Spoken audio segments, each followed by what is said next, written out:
Hey, what's up, my fearless networking friends? Todd Falcone here, back with another episode, and this is another interview episode, which is super fun for me. I've been bringing some really successful people in the network marketing and direct selling profession on, and just having chats and kind of digging in on what they do and how they've done it, so that you can learn from the experience of other people. And with me today is a friend of mine, Jim Tanner. Jim, what's up, man? How you doing? I'm so glad to be here. This is so fun. I can't wait to talk with everybody. Yeah, we're gonna have a blast on this one. So I'll give you guys just a little bit of, I don't know, I guess preface to me and Jim. We met quite a long time ago. I'm not even sure exactly how. Maybe Jim, you remember, but I know that you plugged into some of my cold market recruiting stuff when I was teaching leads and like cold market lead mastery course and championship prospecting series. And I know you grabbed a hold of Insider Secrets to Recruiting Professionals and took that and ran with that. And I know you've had a huge success in your business, seven-figure income earner. And so that's just a little bit of background with me and Jim. But like, let's go back real quick. So first of all, how long have you been in the network marketing space, and how'd you get involved in it? That's a great question. So it's 20 years this year, Wow. and and time is going to go by either way. I think that's going to be a continuing theme today. But I'm so grateful that this happened. And 20 years ago, I was frustrated. Some people could relate, right? I had a full-time job. I delivered furniture all day, and I couldn't pay my bills. So I also had a part-time job at a store in the mall at night, and I couldn't pay my bills. And I was working Wow. and commuting 80 hours a week and routinely choosing between gas for my car and food. And so I just took an inventory in frustration and said, this can't possibly be what life is supposed to be like. There has to be something. And the internet in its infancy 20 years ago was a place where you could start looking like, what are people doing different than me to get outcomes different than what I'm getting? How are they thinking different? And so I stumbled onto the idea of home-based business, network marketing, direct sales, and in that searching and pulling at those threads, I discovered that a product I already owned, used and loved, and had been a customer of for a decade was actually a network marketing opportunity. And I was stunned. And then I never looked back. As a matter of fact, I recruited myself into that business. I went looking for a sponsor, and it was the easiest recruit that guy ever got. I was like, what do I do? How do I do it? Give me the paperwork. I am in. And while I've learned a lot over the time, and I've certainly had plenty of setbacks, and we can talk about some of those, I have never for a moment regretted when that door was open that I walked through it, because it was the best decision I ever made in my life. So this is a physical product company? It's a subscription service. Okay. So are we talking about the company that you're currently involved in? Yes, and I've only been in one company my entire career. Okay, cool. So you had been using this service for a period of time and you didn't even know it was network marketing. That's correct. I didn't know what network marketing was. So you bought it basically as a retail customer, and the person that introduced you to it never said, "Hey, there's a financial opportunity attached to this." That's correct. And the gentleman that Wow. that shared it with me, he came into where I worked. It was my lunch break, and he came in. He said, "Hey, I want to show you this. It'll take a few minutes. You may or may not be interested." And I said, "Yeah." I was going to eat a sandwich anyway. I was looking for the company, and so he showed this to me, and I remember saying, "Yeah, this is for me." And and he didn't show me the opportunity. Sometimes in our business we don't do that in that business setting because it's not appropriate. But he also didn't follow up with me, and he could have done Yeah. that at any time. So there's a lesson there. Always follow up. Oh, no doubt, no doubt. So let's talk about the journey. So you were already using this service for a period of time. You were in a situation where you're working multiple jobs and still not making ends meet. And I think that's probably in today's, where we are today, there's probably a lot of people that are in that situation right now just because of the way the economy has been and inflation and all that. But so you began the journey. I mean, did you crush it out of the chute? Like what was the early days for you like? So with no sales experience, with no experience owning a business, having never met a millionaire in my life, I got started in this business, and I immediately, instead of engaging in the training that was being provided to me, I immediately conceptualized what I should do based on no experience, and just went out and started doing what I thought I should do, which is what was done to me. I remembered, 10 years prior. And that, by the way, that worked because it is captivating, right? The only reason these companies are around decades later is because their products and services make sense when people see them. And so that was the situation. So I got some real good luck, started with people I knew, referrals from people I knew, and had some early success. And that feeling of, wow, I'm in business, like I'm doing something, was great. Now I struggled, and we can talk more about that because that's really what I want to talk about. Is I struggled on the team building aspect and the mindset of that, but the idea that I could deliver to somebody the knowledge that this service existed, and then they could make an informed decision about whether or not they wanted to get it, was powerful. Now I had both of those jobs still, so I wasn't desperate, but I was excited. And I do see that's one place where people kind of mix this up is they don't want to have their job any more than I wanted to have my job back then. But that excitement can quickly become desperation if you put this unnecessary pressure on your new business that it has to now pay all your bills. I didn't do that, and I'm grateful for that. So I was able to go out there, share the services purely, share my stories about how the services had helped me, and I was off to the races. And so you were pretty product focused early on, just out making retail sales and getting customers and not really building a team. Absolutely. Okay, cool. Well, I mean, that's the truthfully network marketing. You got to get every network marketing company exists to get whatever product or service in the hands of end users. So, that's a great thing. We never want to devalue customer acquisition and customer retention. It's such an important thing. It's funny, the industry kind of got lost in the early 90s where there was a particular, that's what, like when unilevel comp plans came out, everything was the same. It was like customers and reps where you sign people up and it was, whether you were building the business or not, you were probably a rep in the company. And now with like regulations and stuff, a lot of that has changed. Federal Trade Commission obviously wants people getting customers, which honestly, that's the way network marketing was built. It's the way it should be. That's the way it should always be. And good for you for, beginning that journey on a total customer focus. But obviously there's, you're minimizing your income opportunity because you're one person and you're only capable of doing so much in terms of, managing and servicing customers. So you got to leverage it and build a team. At what point did you transition, and was there something in particular where you started to transition into building an organization? Yes, absolutely. So I recognized pretty early on that I could do more with a team. Like it was clear to me that you could build a team, and I recognized, well, me and a team could do more than I could do on my own.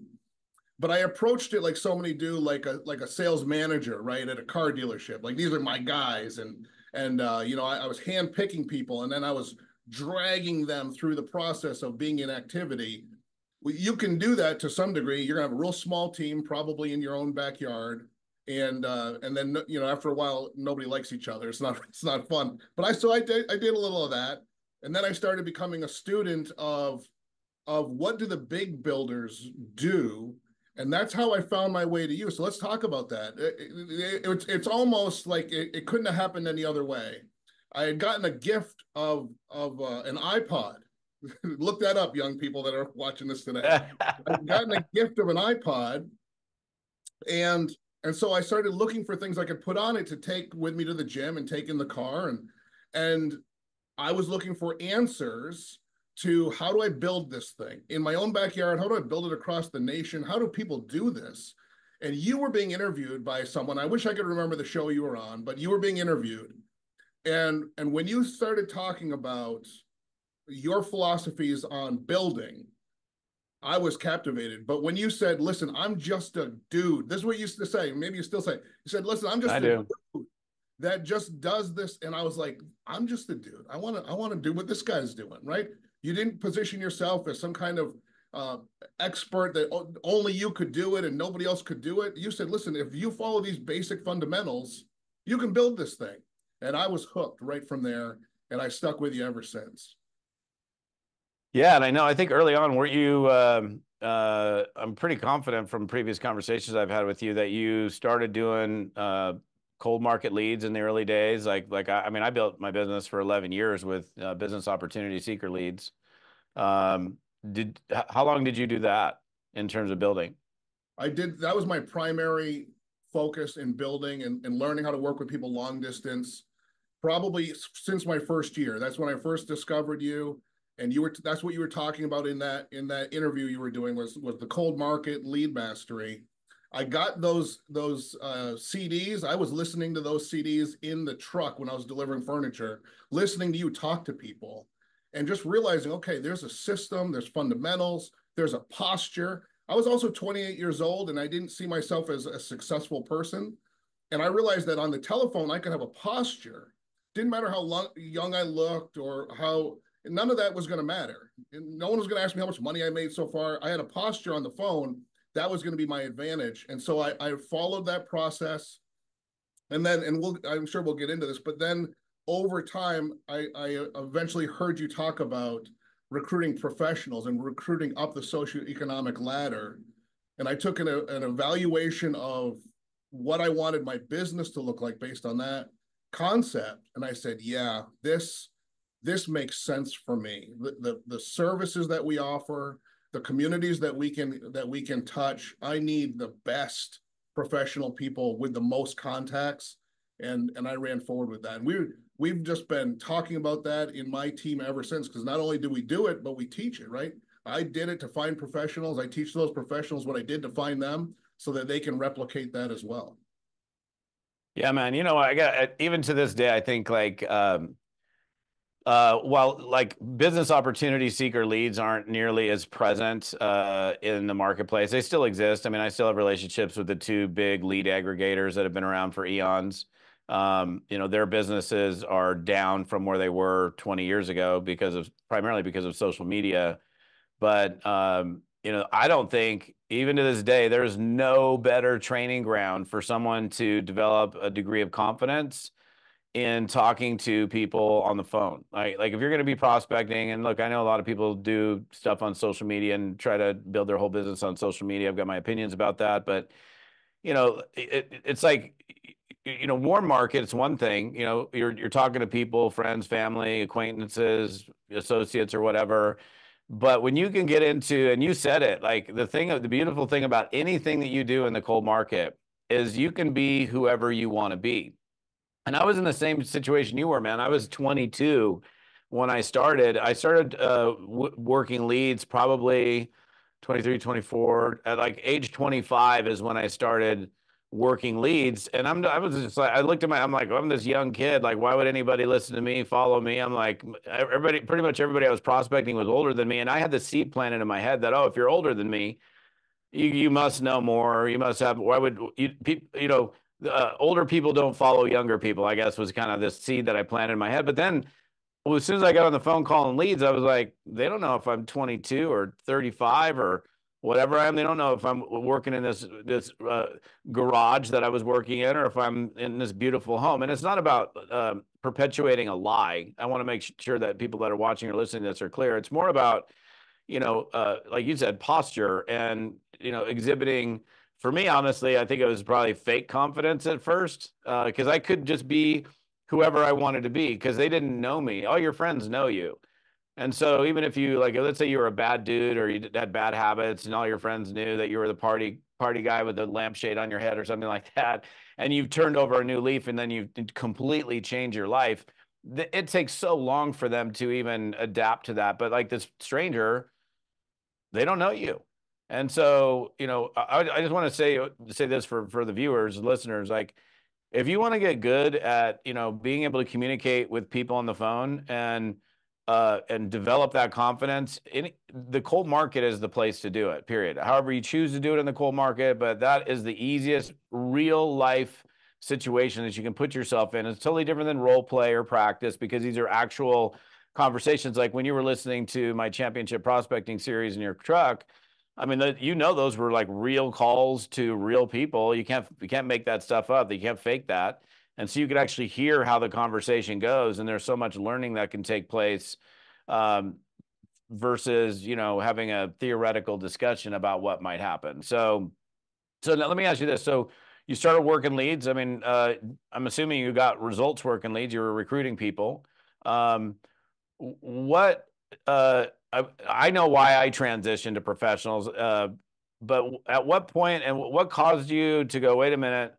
I mean, first of all, you were exposed to me. You were exposed to a bunch of my trainings. I released insider secrets to recruiting professionals. Was that just a natural thing? You're like, oh, what's this thing about recruiting professionals? I want to go check this out. And then, because I know you've built most of your business, if not all of your business, doing what I teach in that training program. So, how did that transition take place for you? That's a great question. And it really speaks to, first of all, before I say what I'm about to say, let me say this. I believe that recruiting professionals, it doesn't really matter what your company's product or service line is. But what made it obvious to me was that in my business, we work with business owners, we work with the employees of those businesses in the benefits space. So we have these ways that we work in the business community that I had witnessed other top people in the company going out there and marketing the services in high volume, working with the business community. And I said to myself, I want to be like those people. I want to do what they do. And I was pursuing that. I wanted to be like them. And then I met a gentleman that had two of the top producers in the whole company in his organization. And that was a light bulb moment for me because I realized I don't have to be that person. I can be the person that builds an army of capable, highly professional producers. And so that became my gnawing thing. And then I was first looking for that in those business opportunity leads. I started to elevate my questioning to them and Yeah. ask people, what do they really want? What are your goals? And I got more excited about the people that wanted to earn a six-figure income when I was talking to those. And you are so right. The thousands of calls, the cadence, the at-bats, whatever you want to call it, of that prepared me to talk to professionals. Because I learned from those calls that you've got to ask questions and get them to talk to you, not just tell everybody about your opportunity. You've got to get a conversation going. Well, I was ready for the professionals because of those early trainings. But when I heard that you had created a program and you were going to teach us how to get the attention of busy professional people that have lots of connections, I was like, this is the missing piece. And I went right to that. And again, I was hooked. Real estate agents made perfect sense to me. They know everybody in town. Everybody knows them. Their pictures on all the houses, their phone numbers there. Guess what they do when you call them? They pick up the phone. They don't send it to voicemail because that's their cash register. They're picking up the phone. And same thing Yeah. with insurance professionals, salespeople that were doing, back then, cable salespeople, radio salespeople, the folks that sell the billboards, all those people on the ground in the community and know everybody because it's their business to know everybody. And so all of a sudden, because of this training, Todd, I'm in Boston, I can access not just a person in Houston. I want to make sure this is clear, not just a person that lives in Houston, that's good, but a person that goes to the chamber mixers and is in a BNI in Houston and is well known and people think of that person as a center of influence in Houston. That's how you supercharge your business in this business model, in my opinion. And it's just an incredible resource that you've provided because, of course, you were able to catapult your business when you realized this. But how few people would have taken the time to create a tool so that everybody that wants to could win in this space? And I'm just so appreciative of you for that. Thank you. Yeah, well, I'm glad you took the information and put it to use. It's so funny because, I'd spent 11 years working, mostly leads. I would say well over 90% of my business was with leads. And through experience, you kind of get to a point where you're like, man, I really enjoy talking to good prospects, like people that can, like you and I having a chat right here. Like we can go back and forth and not the I'm not going to degrade or denigrate anybody, but like just people that just immediately you're like this person's not cut out for network marketing. And unfortunately with leads, like a lot of times you have to sort through so many people to find to have a good conversation. And yeah, we both, I mean, I recruited thousands of people literally with leads, so it works. But I remember sitting there, man, there's got to be a better way. And I don't know if you know this or not, but it was like there was a Homes and Land magazine on my desk when I was living in Monterey, California. And I remember sitting at my desk looking at that after like having a couple of crappy prospects. And I was like, realtors, they make money on commissions. They hustle. all social. And I just picked up the magazine. I started literally cold calling out of that magazine. That was the very beginning of this new strategy. And, I was kind of flipping and falling and I didn't even know what I was saying exactly, trying to come up with the right words. And it took me a little while to come up with the peak interest question that I know you're intimately familiar with. But even to this day, I would still never change that question. Do you at all keep your options open in terms of making money outside of what you're currently doing as a real estate professional? I mean, it just works. And then I started recruiting a bunch of realtors, which led to mortgage people, which led to other people. And then I had team members asking me like, dude, where are you getting all these people? And I was just like, oh, I've got my thing. And I didn't want to tell anybody because I was like, I had here's and almost nobody knows this, but we had run a bunch of ad co-ops. And for those of you guys who don't know what an ad co-op is, it's basically you take a bunch of people's money, pile it into one big advertising campaign. So everybody puts, let's say, $50 or $100 in, which enables you to run a much bigger ad campaign, and then you split or you share the leads amongst one another. And we took this one ad co-op, and we had like, I think 400 or 500 people in it. And then it just kind of like, it's like we fished that pond out. It was like we were getting less leads. Even though we were advertising with more money, we penetrated that market so hard that the lead flow decreased. And I was just in my mind, I'm like, I'm not blowing up this pond. It's like at my secret fishing spot. I'm not going to tell my buddies the whole neighborhood, hey, here's my secret fishing spot where I catch all my big fish. If you're a fisherman, you know that. You're like, you keep it tight to your chest. Like I'm not like I got spots that I literally do fish, and I won't tell anybody where I'm going because I know that there's fish there, and I don't want anybody else to figure it out. So that was my I guess my stingy attitude towards my recruiting professionals method. And then I went to the U.S. Department of Labor's website and I did my own little research, and I was like, wow, there's so many millions and millions of people moving in and through these categories that there's no way I can outfish the pond. And then my friend Anthony Leonardo, who was on my team back then, he was like, dude, you need to teach me how to do this. And I was like, okay, you can sit on the phone and listen to me do this. So he'd listen to me for like an hour on the phone, make live calls. He's like, oh my gosh, this is incredible. Like, I need more. I'm like, bro, just give me a little bit. Like, I'm gonna put this into a recorded version where I can teach people how to do this. And that was when I did the original version of Insider Secrets. Then, a handful of years later, I did a full reproduction of it. But yeah, man, I'm grateful for you because like you're I mean you took it and you ran with it and here's an interesting lesson for people like you're like the perfect student, like somebody who has a method or has a way, they're willing to show you how to do it. You don't reinvent the wheel, you don't change things up. And I remember this guy, I'll just say his first name's Scott. He called me one day and he's like, hey man, he goes, I bought your Insider Secrets course. He goes, I changed your script. I changed the professionals. I tried to do it my own way. I fell flat on my face. I took your CDs and this is back in the CDs days. I threw them in the closet, but then I kept hearing from people that were doing this and using it and getting all these results. And I was like, he got pissed off at himself. So he went back in there, listened to it, started doing it exactly how I taught it. And I saved his voicemail. It was on my phone for like 2 years. Like, man, I did all this. I reinvented the wheel. He goes, I came back to it. He goes, my first two dialing sessions, I went 12 for 12 and 9 for 12, meaning he called 12 people that he called said, yeah, I'm open. And the next session, 9 out of 12. He goes, thanks. I won't change it ever again. And it was such a great voicemail. I wish I would have actually pulled it off. That was probably on a BlackBerry back then, but I had that thing saved forever because it's just an example of, this lesson. When somebody has something you want and they're willing to teach you how to do it, and they have a method, they have a method to the madness, if you will, don't change it. Just do it the way they do it. But so many people aren't really great students. And I mean, there's other people like you that have really followed this method, but I think of all of the people that have like really dove into recruiting professionals, like you've built your whole business for years on it.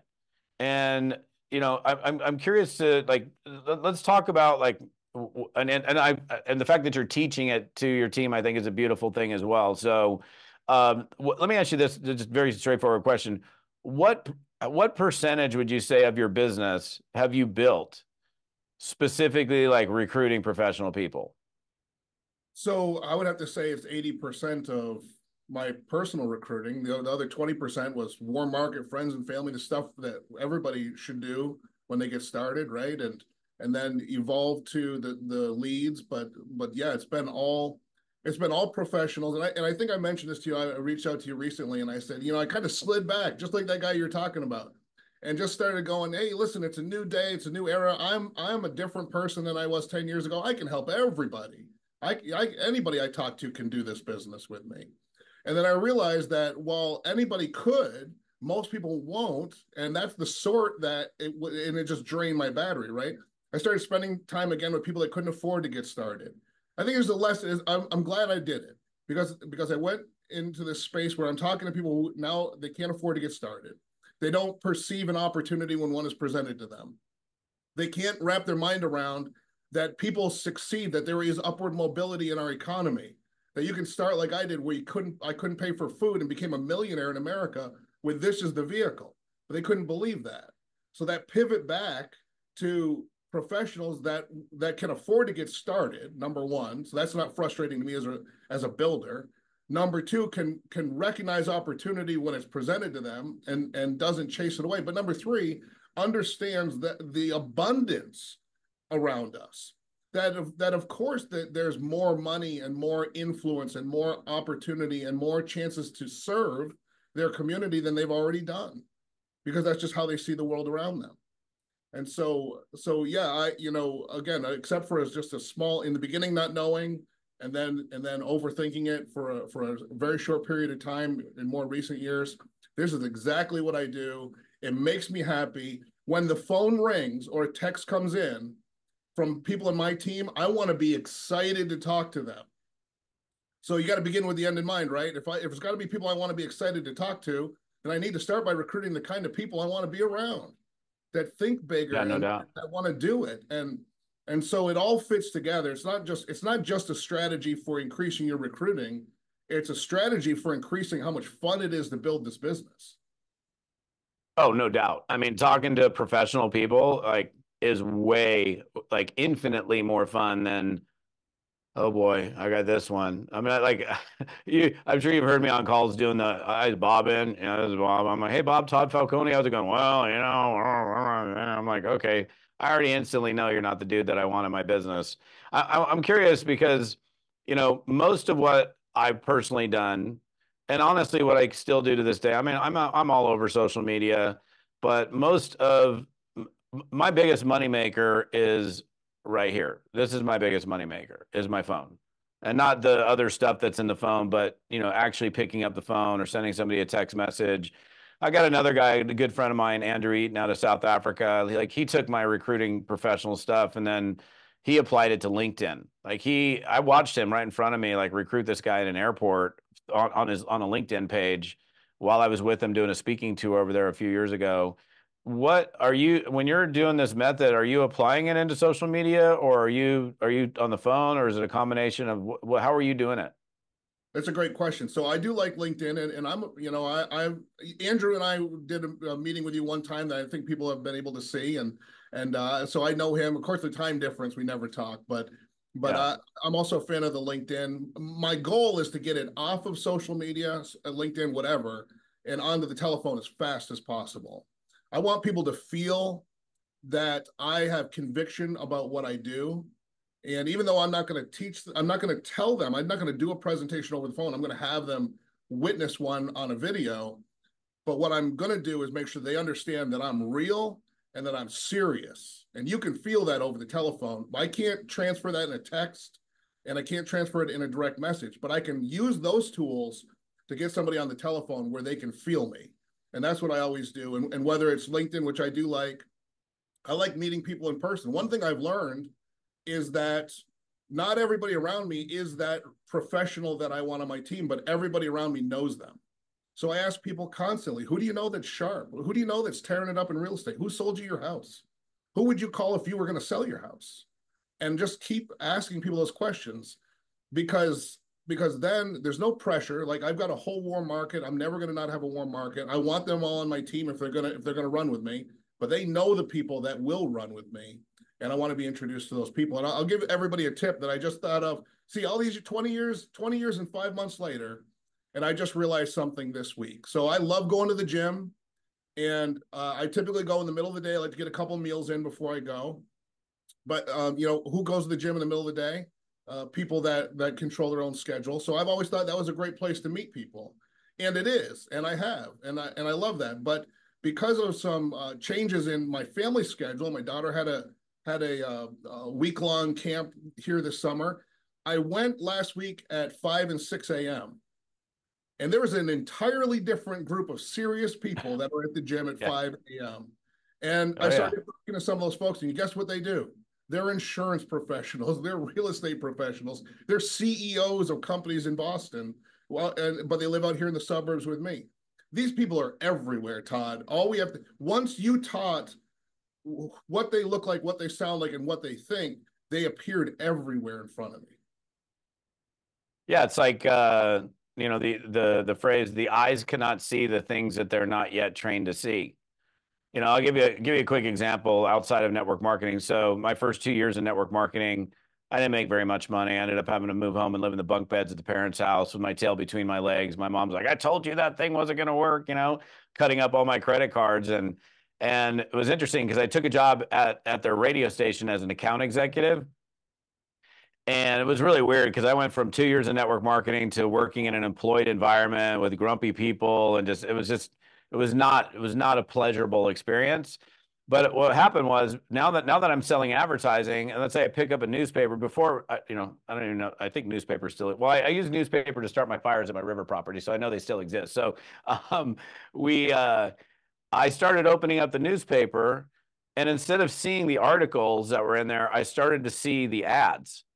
It was like I would open up the newspaper and like I would immediately, and because to me that's a potential client, that there's ad dollars being spent in this newspaper. If I'm listening to radio, oh, I'm listening to Cardinale Automotive Group, run an ad on a radio station. Well, they're on a competing radio station. That's a potential client. So you you've got to train yourself to look for opportunities. Like you see me do this, but like when I do like a webinar or a training on recruiting professionals, like how many of you guys have a phone? Everybody has a phone. How many of you guys left your house in the last week? Everybody did that. How many think it's possible that you drove by any for sale sign for any piece of real estate? Everybody's raising their hand on all those questions. I'm like, well, how many of you called the realtor? And they're like, there's like no hands that go up, and the only hands that do go up are people that have probably been through my training program. So it's like there's opportunities everywhere, but you have to see those opportunities. And so that's just like now you're like trained for it. Like you're and it's so interesting how you had that little revelation, because like going to the gym at 2 o'clock in the afternoon is definitely going to be a different group of people than the ones that are there at 4:30, 5 o'clock in the morning, and then they're busting out their workout and they're in their office by 7 or 7:30. It's definitely obviously a discipline. I mean, I do yoga at 6 a.m. I never want to get up and get good. I get up at 5:15 to go to yoga. I never want to do it, but I do it anyhow. And I'm back here sitting at the desk by 7:30, showered, ready to hit the day. And when I sit in a yoga class, man, those are like, you got to get up early for that. I mean, you're getting up at 4:30, 5 o'clock probably to get to this yoga class, and you got to be disciplined. So there's a quality in that in and of itself. So what let's shift gears a little bit. Like you said, you've had some challenges. What kind of obstacles, roadblocks? Like, I mean, I know this path to success for anybody, for the most part, probably the greatest majority of people, is no easy path. It's not like, hey, all of a sudden I'm rich. It's work, it's time, it's consistency, it's ups and downs. But like, what are some of the biggest like challenges that you've experienced as a network marketer that you had to bust through to get where you are today? I love that question. So the answer in hindsight, everything is so obvious. With when you can look back on the way it went, it was all a learning experience. But going forward, it's painful learning. The thing is, and maybe this is too long of an answer, but when I was an employee, the things that I had to be disciplined about, I thought were a lot, and they were not. Everything was external. Like if I didn't show up, they fired me. So all I really had to do was know what time to be there, and then I would always wonder what time I was going to get lunch, what time I was going to go home, what are the deliveries tomorrow. We have a bunch of going up triple deckers. We have those here, third floor apartments with refrigerators. What is my day like? What is my week like? Maybe we're going to get paid on Friday. As a business owner, you're thinking different. I'm thinking about the month, the quarter, the year. I mean, we're doing things right now in my business that you won't get the result, the payoff for that, like trip incentives and things like that, till next year, next summer. So business owners have to think way ahead. And that was one of my challenges because I was trained as an employee. And what I didn't recognize was that I had a form of training. I thought I was trained on life. That's how life works. That's not how life works. That's just how my life worked. So I had to start thinking and paying attention to there's other ways of thinking. So that's number one. And specifically, the challenge of that was when I left those jobs behind and thought I was so personally disciplined.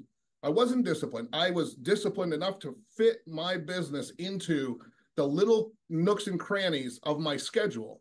Then I had the whole day and I wasted it because all of a sudden I was the big shot and I made my own schedule. And you know what I did with that extra 8 hours a day? Nothing. I just burned it. All of a sudden it became busy work and stuff. And that required discipline. And by the way, then my money shrank because I had to learn that I didn't have discipline yet. I wasn't somebody that could run my own life. I had a boss run it. So now I'm the boss. That took a little time to fill that in. I've also, one of the great things I love about our profession is there's always a door that's closed. Think about that. You're trying to get a rank advance right now. That is a door that's closed. There's some meeting that your company is going to hold halfway across the world, a trip and a business meeting, and they won't let you go unless you get to a certain level, right? There's always a door that we have to open. I love that. I've got all these trophies behind me, but there's a whole bunch more that I don't have yet. And all of this stuff is always going on, which is great motivation.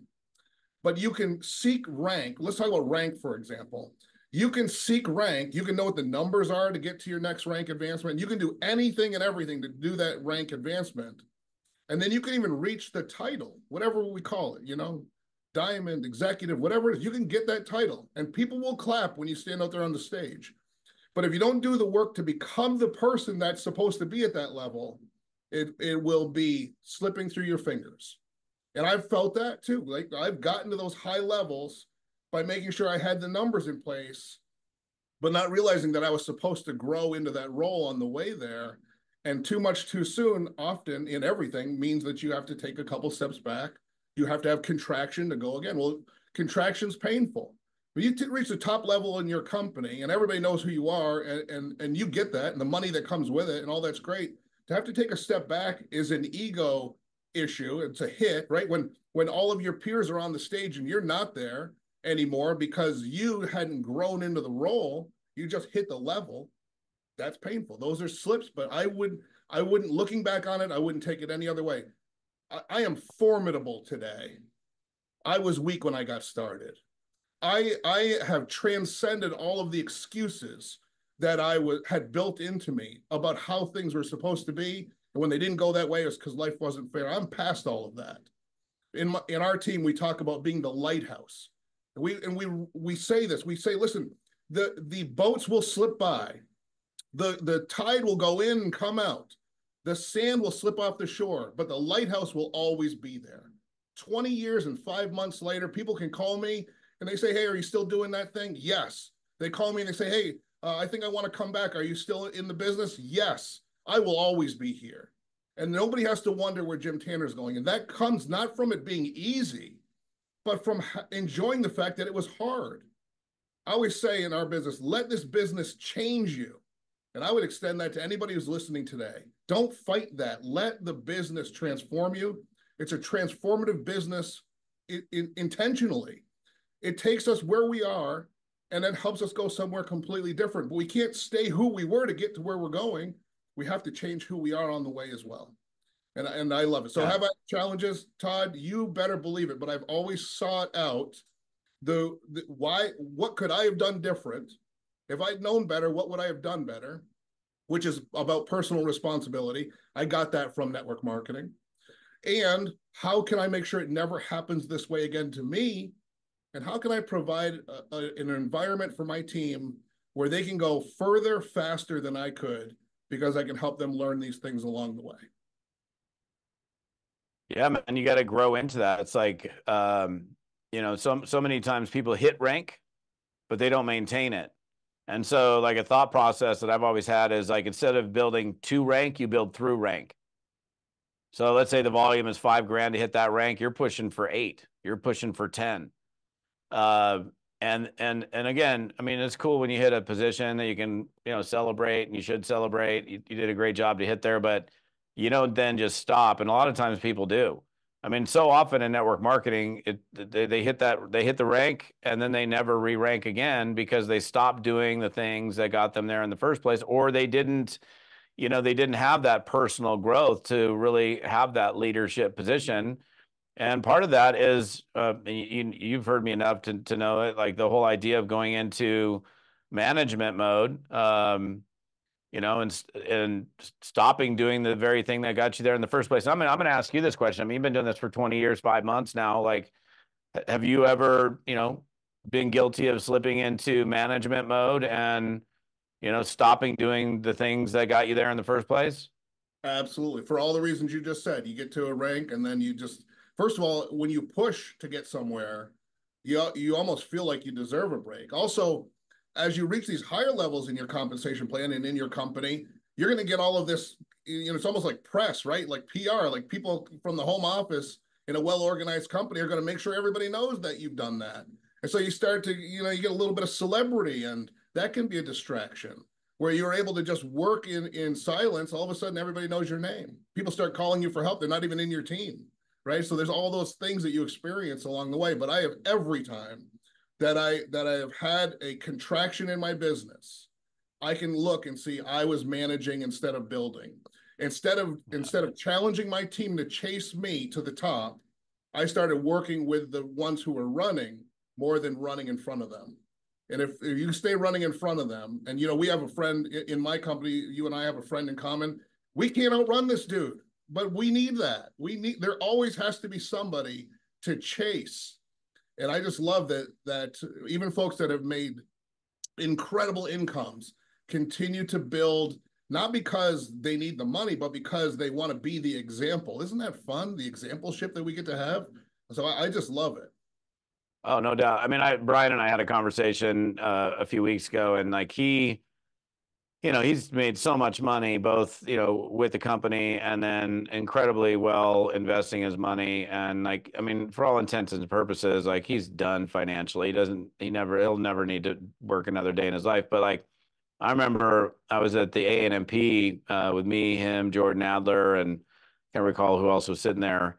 We're like in the middle of breakfast, and he's like, "Hey, I'll be back in a second." He moves over like a couple tables over, and I'm like, he's on the phone. I'm like, "What were you doing?" He's like, I had to do a prospecting call," and I'm just like, "Bro, like, I mean, I have so much admiration for people that can stay focused." I had another conversation with a friend of mine, Alexis, yesterday, who every time I call her, she is like, she's either on the phone with a prospect or launching a new person. And she's also in that position where she's done so incredibly well, but yet she just feels like she owes it. Like, I mean, think about it. Like like all of us, most people who succeed in network marketing are at a much higher financial level than where we started. And, some people start like you with multiple jobs and still not making ends meet, or somebody's in a job that there's like no possibility for any kind of financial, stability or freedom. And then, they achieve huge success here. And the good ones, what they do is they stay and they stay focused. Now, Brian, on the other hand, for example, like he grew up in a pretty affluent family. And he could have easily gone the real estate route with his family business, and he bucked all odds and did network marketing and made a fortune in network marketing. But it's just really interesting. It's like, um, you know, it's like you can be comfortable, but don't get comfortable, because you still have a responsibility. Like, okay, so you're at the top, but what about everybody else in your organization that aren't at the level that you're at yet? If they see you laying back, that's one of the biggest problems with management mode is they see, because, all, whether you have an organization of 2 people and you got 4 eyeballs on you, or 2,000 and you got all those eyeballs on you, they're all watching you and they're all paying attention to what you're doing, what you're saying, how you're acting. And that's another thing we got to be super wary of. Like when you, no matter how small or large your organization is, and I talked about this on a live a few days ago, like you have to be so keenly aware of how you act in public and the things that you say and the things that you do, like because people are watching you, and if they're like, oh, wait, what did Todd say to that person? That was pretty nasty, man. Like, oh, wait a second, and the ripple effect of that. The ripple effect in both, it goes both directions. Like if they see you running and like, wait a minute, my sponsor has made more than anybody else in this whole organization is way like running. He's recruiting more than anybody. He's like, I got to try to keep up with this guy. So there's that ripple effect, and then there's the opposite ripple effect, which can totally destroy an organization where they see somebody either laying back or chilling, and now the managers are managing the managers who are now managing the managers of the managers, and then nobody's doing anything. And then the organizational volume goes down, which it can, and it does, it will. You guys have to understand, anybody watching this, you got to understand the you still have to have like you got to still be driving down the road. You don't need to necessarily, be full throttle, 175 miles an hour all the time. But if you take your eyes off the road, your hands off the steering wheel, and you close your eyes driving down the road, you're going to crash. So I just have like so much admiration for people that can stay focused like you. I mean, you're still in building mode, you're still recruiting, you're still, you're not where you're ultimately going to be. And even though things are good for you, there's a responsibility with that. And so do me a favor, I want to kind of shift gears. Like when you're prospecting, like you know walk me through a scenario of like how you approach somebody. What do you say? What are you doing with those people once they've said, yeah, I'm open? Whether you take it from like a communication, let's do this. In fact, let's do it where like you're meeting somebody through Facebook or LinkedIn, and you begin that conversation. What does that flow through look like for you? Absolutely. So it's always one thing, as I'll explain this, is that I got very clear on the difference between the invitation and the presentation. And I watch people mess that up. So the peak interest question that Todd just shared with you, that's the same thing I use with everybody, but that is the beginning of an invitation. I am having a conversation that is separate from the presentation they're going to see. And the conversation is if that person is interested in taking a look. And when it's no, it's no. This isn't the answer, but I just want to say, so using the recruiting professionals process, I was on LinkedIn. This was many years ago, but I'll never forget it. And I was talking to an insurance agent in Atlanta, Georgia. And the conversation is all over DM. And he said, no, I'm not open. I'm too busy. And so I said to him, because I also learned from Todd Falcone that it doesn't have to end there, right? I can say, okay, but I am still looking for someone, whether you're interested or not. Who do you know? And so that's what I said in a polite, professional way. I said, well, I'm looking for sharp people. Who do you know? And he gave me the name and contact information of a guy in Minneapolis, Minnesota, that was his friend that he played golf with. And he said, this would be the guy. I don't know if he'd be interested, but he'd be a great guy for you. So from that no, I got a referral. I recruited the guy in Minneapolis, and he built a massive organization in my team. As a matter of fact, one of his first recruits in South Carolina made $100,000 his first year in my team, $250,000 his second year, and $1 million in less than 5 years. And of course, I made a couple $100,000 just from that activity, from a no that became a yes because I didn't let it end there. So I can't talk about this concept without telling that story, because you got to keep going past I'm too busy or whatever. And so anyway, so the peak interest question starts the process, and basically I'm asking for consent. If I sent you a video, would you take a look at it? And they say yes. And so before I send them the video, I ask, how do you want it? Email? I could text it to you. I got all these options today. I didn't used to have to mail it to somebody. I don't have to do that Oh anymore. yeah. Right. So I'm going to send this information, but this information is precious to me. And here's how I'm going to communicate that. How do you want me to send it to you? Not, oh my goodness, somebody said yes, but okay, great. I've got yes. How do you want it? Well, here's my email. Send it to my email. Great, perfect. If I sent this right now, when would you have a chance to take a look at it? This is all before I'll send that message. And then I get confirmation and I write that down. Now, where did I get all this? From Todd Falcone. So that it's not ambivalent or like in the atmosphere, like maybe they're going to look at it, maybe they're not going to look at it. When are they going to look at it? So I get the conversation to lead to, we're basically scheduling the next conversation. We're having one before this person sees the video. We're going to have another one after. And so I get that commitment. So they tell me when they're going to watch it. And I'll say, is it okay with you if I follow up with you in a reasonable amount of time after that? So it's probably the same day.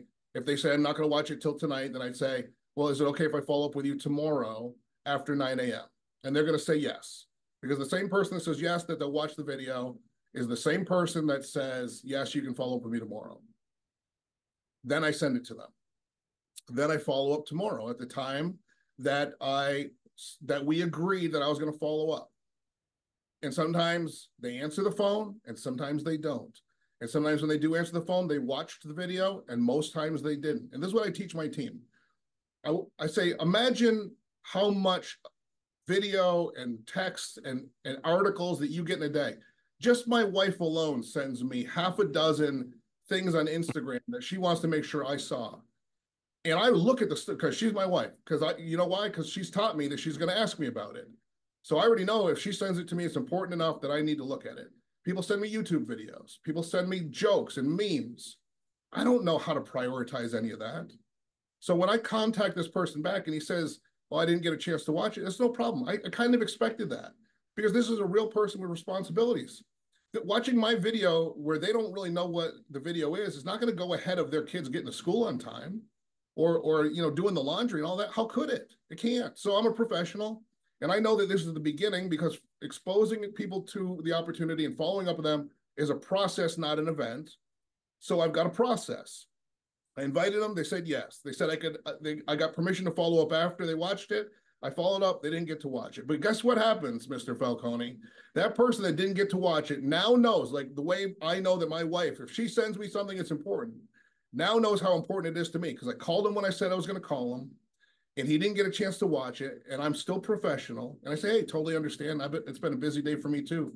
Well, let's just reset. When would you have a chance to watch it? And I'll call you after that. Now, it's still not going to go ahead of their kids getting dinner. It's still not going to go ahead of all the important stuff in their life, but it's going a lot further ahead of all that other stuff they're getting sent that day because they know that it's important to me. And it raises in their mind how important it might be for them. It's not a perfect system, but it's a better system than just blindly sending links to people, hoping that they're going to miraculously watch a video, whether it's 2 minutes or 20 minutes, and then come running towards us with their wallets open. Never going to happen. But this creates an environment where people feel like they're part of the process. Consent is involved, right? They said yes. We agreed on times. I'm showing that I'm a professional because if I said I'll call at 9 a.m., I'm calling at 9 a.m. And I'm not calling at 9:30 because I forgot, because I don't forget, because I write it down, because I'm a professional building a massive professional business.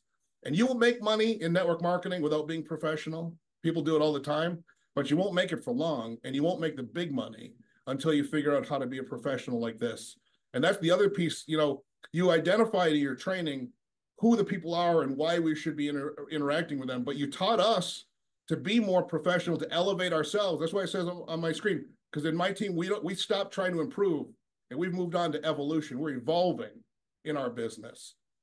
So you taught me how to evolve to a completely different way of thinking and behaving so that I would attract to me the people that already behave and think like that. Pretty cool. Yeah, I mean, I wish more people would just embrace this and understand it, right? And your best prospects, like the people that you probably want the most, like you can't be late on those people. Like this whole idea of like, oh, I'm fashionably late. Well, I don't know. I never Googled where that term comes from, but I'm assuming it has to do with like going to some party and the party starts at 6, but you don't want to be the person walking in at 6 o'clock. You're going to roll in about 7:15, 7:30, after the party got going. But that's for a party. We're talking about a business. And people are so used to, if you got a dental appointment, can you imagine if you got a dental appointment at 10 a.m. and you show up at 1? Oh, well, sorry, we can't fit you in. We first of all, we're still charging you for the appointment because you didn't call us and let us know you were going to miss the appointment. And we also filled the seat, so we got double revenue. So next time you might want to show up on time. We can't fit you in for another 6 months. So professionals want to work with professional people. And 5 minutes late, 10 minutes late doesn't cut it. Now, look, I realize, I'm sure you've had this happen, and I know I've had it happen where you got a 9 a.m. but you're showing up at 9:15. Well, if I know I'm going to be at 9:15, I'm calling you or texting you and saying, hey, Jim, look, traffic is bad, or I'm running late, my other appointment ran a little bit long, can we push this to 9:15? Like, even yesterday, for example, we were going to do this yesterday. Well, I came to the realization a half an hour before we were going to do this that they were resurfacing my streets, and I didn't want to have any kind of trucks going by or any kind of background noise on the microphone. So that's why I pushed the meeting. So, dude, I just, I want to let you just kind of fly for a little bit. And you've been doing this for 20 years. You've got an open audience of hungry people that want to win, that want to succeed.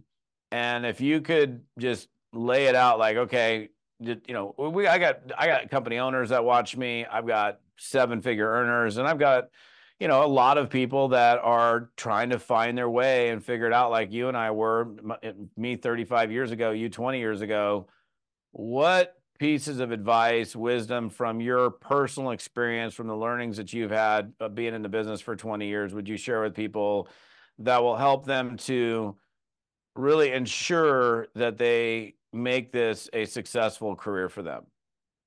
I got it. I'm ready.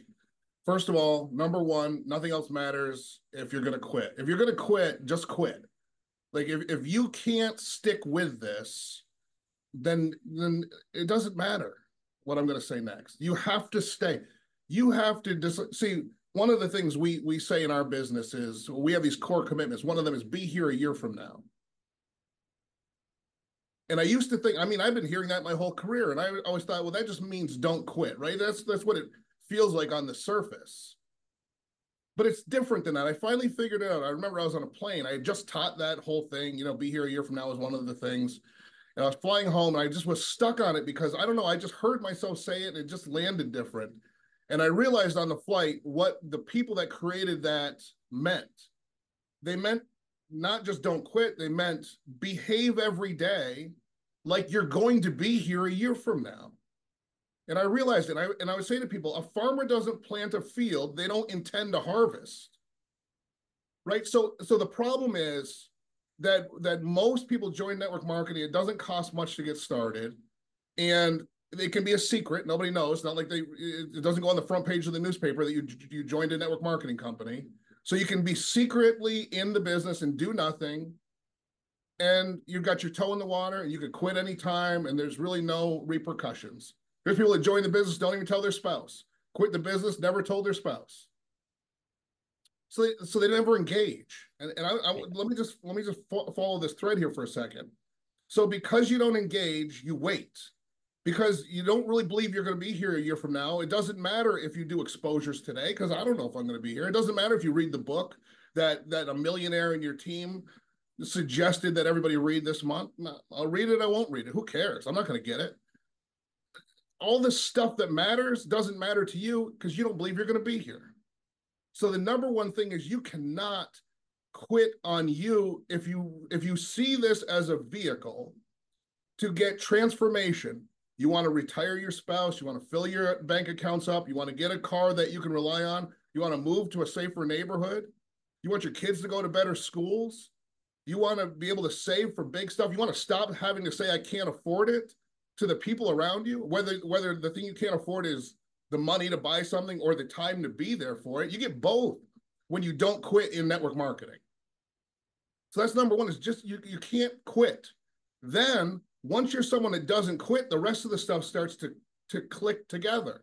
Like, you be in the rooms with the people that have already done the thing that you're trying to do. I just think I had no idea when I joined this company that I was going to get a Rolodex of millionaires. And I'd never met one before. And while I believe that I have this special company and I love it and I'm biased, I know that the profession provides this to everyone. Just people, leaders, folks that have already done the thing you want to do, and they're a phone call away. And people don't call them. You know why people don't call me today? I have to deal with this every week. I have to tell my new people every week, I'm not too busy. I'm not too important. I'm not special. I am in the business of helping you grow your business. You are not a distraction from my business. You are the business I'm in. Well, that's what people told me. When I couldn't afford to get started in the business, when I couldn't afford to pay my bills, when I couldn't afford to eat, millionaires said, if you come to this, I will teach you. And sometimes this was a conference call. Sometimes it was a little bit more of a stretch. Like I had to go to a meeting somewhere and be in rooms. But all of these people, you know what they do? They see that you're showing up on the Zoom, on the conference call, at the event. They see that you're showing up and they start saying, you know, this is someone I could put time and attention and energy into because they're meeting me halfway. They're showing up, right? There's no network marketing millionaire that's going to go knock on your front door and find out why you didn't come to the meeting. It's not going to happen. They're just going to move on to the people who show up. So if you're going to not quit, you're going to stay with us, then show up in your own business, because when you start showing up, the leaders will start noticing that you show up and they will engage with you. Let's talk about my book, which, by the way, Todd Falcone wrote the foreword to.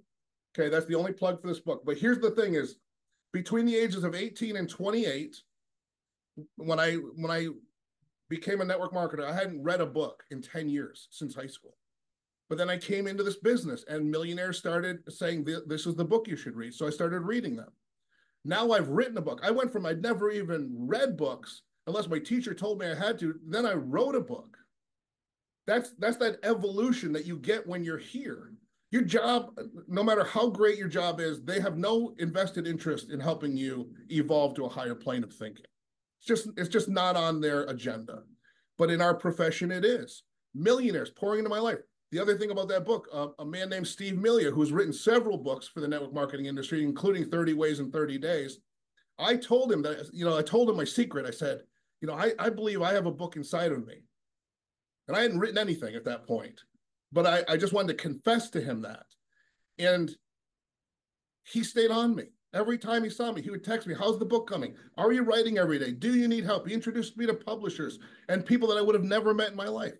Didn't benefit him in any way, except that he learned to be the kind of person that pays it forward, because he realized that all the people who helped him, he could never pay them back. So he just puts it forward and he teaches the rest of us. Ladies and gentlemen, this is the business. Don't quit. Keep learning, keep growing. The money, if you chase the focus and vision and mission of what you do in your business, the money will chase you. You don't have to chase it. You don't have to. And whatever product or service you're offering in the community, if you truly believe in it. Now, if you don't, that's a different conversation. But if you believe that people, because you got an outcome that was positive and favorable, you lost weight, you're healthier, whatever it is, if it's worked for you, and you believe strongly enough that other people would have a positive outcome if they knew that product or service existed, and you're willing to tell them that for free, you would tell them anyway, now you've got a business that you should build. That's the purest way to look at whether or not you should be building it.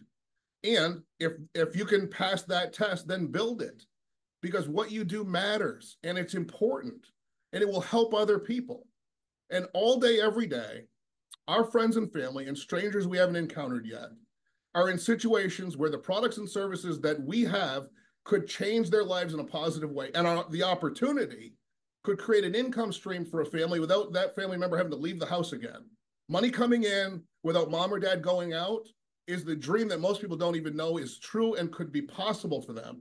And you and I have this secret. We can't let this secret stay secret. We got to get it out.